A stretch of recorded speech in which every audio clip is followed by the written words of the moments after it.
உலகம் முழுவதும் புத்தாண்டை வரவேற்று உற்சாகமாக கொண்டாடி வருகின்றனர். உலகில் முதலாவதாக பசிபிக் தீவான கிரிபாட்டியில் ஆங்கில புத்தாண்டு முதலில் பிறந்தது. இதனைத் தொடர்ந்து நியூசிலாந்து நாட்டிலும் ஆங்கில புத்தாண்டு பிறந்தது. உடனடியாக மக்கள் பட்டாசுகளை வெடித்தும் கேக் வெட்டியும் வாழ்த்துக்களை பரிமாறிக்கொண்டனர். சமூக வலைதளங்களில் ஆங்கில புத்தாண்டு வாழ்த்துக்களை பதிவிட்டு வருகின்றனர். இதனால் சமூக வலைதளங்களில் புத்தாண்டு தொடர்பான ஹேஷ்டேக்குகள் ட்ரெண்டிங்கில் உள்ளது. அண்ணா பல்கலை விவகாரத்தில் திமுக அரசை கண்டித்து மகளிர் அணி சார்பில் நீதி பேரணி நடத்தப்படும் என்று பாஜக மாநில தலைவர் அண்ணாமலை அறிவித்துள்ளார். இதுகுறித்து அவர் வெளியிட்டுள்ள அறிக்கையில், அண்ணா பல்கலைக்கழகம் ஆரம்பிக்க நேர்ந்த கொடுமையை கண்டித்தும் குற்றவாளி திமுகவை சேர்ந்தவன் என்பதால் முழு உண்மைகளையும் வெளிக்கொண்டு வராமல் மறைக்க திமுக அரசு முயற்சி செய்வதையும் கண்டித்து பாஜக மகளிர் அணி சார்பில் மாநில தலைவர் உமாரதி தலைமையில் மதுரையில் இருந்து சென்னை வரை நீதி பேரணி நடைபெறவுள்ளது. வரும் ஜனவரி 3 அன்று தொடங்கவிருக்கும் இந்த பேரணி சென்னையில் நிறைவு பெறும் போது கவர்னரை சந்தித்து மகளிர் அணி சார்பில் தங்கள் கோரிக்கை மனுவை வழங்க முடிவு செய்யப்பட்டுள்ளது. தொட்டதற்கெல்லாம் முன்னெச்சரிக்கை கைது என போலீசார் நடந்து கொள்வது சரியல்ல என திமுகவின் கூட்டணி கட்சியான மார்க்சிஸ்ட் கம்யூனிஸ்ட் கட்சியின் மாநில செயலாளர் பாலகிருஷ்ணன் கூறியுள்ளார். இது தொடர்பாக அவர் வெளியிட்டுள்ள அறிக்கையில், ஜனநாயக அமைப்பில் பிரச்சாரங்கள் போராட்டங்கள் எல்லாம் அரசியல் சாசனம் வழங்கிய அடிப்படை உரிமைகள். ஆனால் தமிழகத்தில் ஆர்ப்பாட்டம், ஊர்வலம், தெருமுனை கூட்டம் என எல்லாவற்றுக்கும் அனுமதி தருவதில் போலீசார் இழுத்தடிக்கின்றனர். மேலும் தொட்டதற்கெல்லாம் முன்னெச்சரிக்கை கைது என போலீசார் நடந்து கொள்வது சரியானதல்ல. உதாரணமாக கிருஷ்ணகிரி மாவட்டம் பெரிய தள்ளப்பாடு என்ற சிறு கிராமத்தில் பட்டாக்கோரி ஆர்ப்பாட்டம் நடத்திய தோழர்களை கூட கைது செய்துள்ளனர். போலீசாரின் இந்த மோசமான போக்கு தமிழக அரசின் நற்பெயரைத்தான் சீர்குலைக்கும். எனவே போக்கை மாற்றிக்கொண்டு போலீசார் சட்டத்திற்கு உட்பட்டு செயல்பட வேண்டும் என வற்புறுத்துகிறோம் என அந்த அறிக்கையில் கே பாலகிருஷ்ணன் கூறியுள்ளார். மகாராஷ்டிரா மாநில பாஜகவை சேர்ந்தவர் நிதிஷ் ராணே மாநில துறைமுக வளர்ச்சித்துறை அமைச்சராக உள்ளார். இவர் புனேவில் நடந்த நிகழ்ச்சியில் பேசும்போது, கேரளா மினி பாகிஸ்தானாக மாறியுள்ளது. இதனால் ராகுலும் அவரது சகோதரியும் அத்தொகுதியில் வெற்றி பெறுகின்றனர்.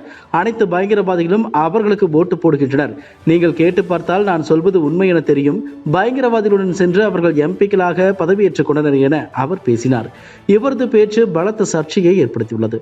இது தொடர்பாக கேரள முதலமைச்சர் பினராயி விஜயன் கூறும்போது, அமைச்சர் பதவியில் தொடர்வதற்கு நிதிஷ் ராணேவுக்கு தகுதியில்லை. அரசியலமைப்பு அவமதித்து ரகசிய காப்பு பிரமாணத்தை அவர் மீறியுள்ளார்.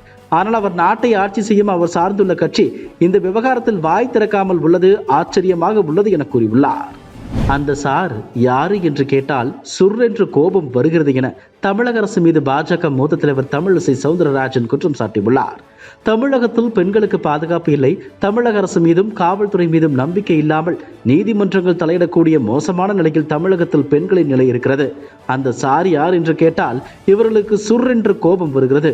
எந்த பிரச்சனை என்றாலும் பெண் குழந்தைகள் சீரழிக்கப்படுவது தடுக்கப்பட வேண்டும் என்பதில் உறுதியாக இருக்கிறோம். மத்திய அமைச்சர்களை சென்று தமிழக அமைச்சர்கள் பார்க்கிறார்கள், நன்றி சொல்கிறார்கள். ஆனால் கீரல் விழுந்த ரெக்கார்டு போல ஒத்துழைப்பு தரவில்லை என்று சொல்லிக்கொண்டே இருக்கிறார்கள். பல துறைகளில் மத்திய அரசின் நிதி திருப்பி அனுப்பப்பட்டிருக்கிறது. ஆனால் இதற்கு பதில் சொல்ல மாட்டேன் என்கிறார்கள். மத்திய அரசு ஒத்துழைப்பு கொடுத்து கொண்டுதான் இருக்கிறது என அவர் கூறினார். கன்னியாகுமரியில் திருவள்ளுவர் சிலை வெள்ளி விழாவின் 2ஆம் நாள் நிகழ்ச்சியில் முதலமைச்சர் ஸ்டாலின் கலந்து கொண்டார். திருக்குறள் கண்காட்சியை தொடங்கி வைத்து வெள்ளி விழா சிறப்பு மலரையும் அவர் வெளியிட்டார். பின்னர் நடைபெற்ற நிகழ்ச்சியில் 7 முக்கிய அறிவிப்புகளை வெளியிட்டு முதலமைச்சர் ஸ்டாலின் பேசும்போது, திருக்குறளாகவே வாழ்ந்தவர் கருணாநிதி, அவரின் எண்ணத்திற்கு உயிர் கொடுத்தவர் ஸ்தபதி, வள்ளுவர் சிலை தொடங்கி கருணாநிதியின் சாதனைகளை சொல்லிக்கொண்டே போகலாம். சிலை அமைத்ததற்கு எதற்கு வெள்ளி விழா என்று சில அதிமேதாவிகள் கேட்கின்றனர். 12 கோடி ரூபாய் செலவில் திருவள்ளுவர் வாழ்க்கை வரலாற்றை பறைசாற்றக்கூடிய வகையில் 3D காட்சி அமைக்கப்பட்டுள்ளது. திருவள்ளுவர் சிலைக்கு செல்ல 3 புதிய பயணிகள் படகுகள் வாங்கப்படும் என்றும் அவர் கூறினார். அண்ணா பல்கலைக்கழக மாணவி பாலியல் வன்கொடுமை சம்பவத்தை கண்டித்து சென்னையில் போராட்டம் நடத்துவோம் என்று நாம் தமிழர் கட்சி தலைமை ஒருங்கிணைப்பாளர் சீமான் ஏற்கனவே அறிவித்திருந்தார். அதன்படி நேற்று காலை 10 மணிக்கு வள்ளுவர் கோட்டத்தில் நடப்பதாக இருந்த ஆர்ப்பாட்டத்திற்கு போலீசார் அனுமதி மறுத்தனர்.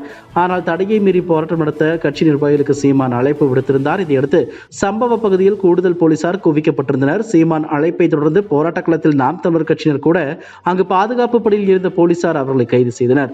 போலீசாரின் கைது நடவடிக்கை ஒரு பக்கம் நடந்து கொண்டிருக்க, அங்கே கட்சியின் முன்னணி நிர்வாகிகளுடன் சீமான் காரில் வந்தார். பின்னர் காரில் இருந்து இறங்கி போராட்டக்களம் நோக்கி செல்ல முயன்ற அவரை போராட அனுமதி இல்லை என்று கூறி போலீசார் கைது செய்தனர். பின்னர் மாலையில் விடுதலையான அவர் திமுக அரசு குறித்து கடும் விமர்சனம் செய்தார். இதுபோன்ற செய்திகளை மேலும் தெரிந்து கொள்ள எங்களது யூடியூப், ஃபேஸ்புக் மற்றும் ட்விட்டர் ஆப்களை சப்ஸ்கிரைப் செய்யவும்.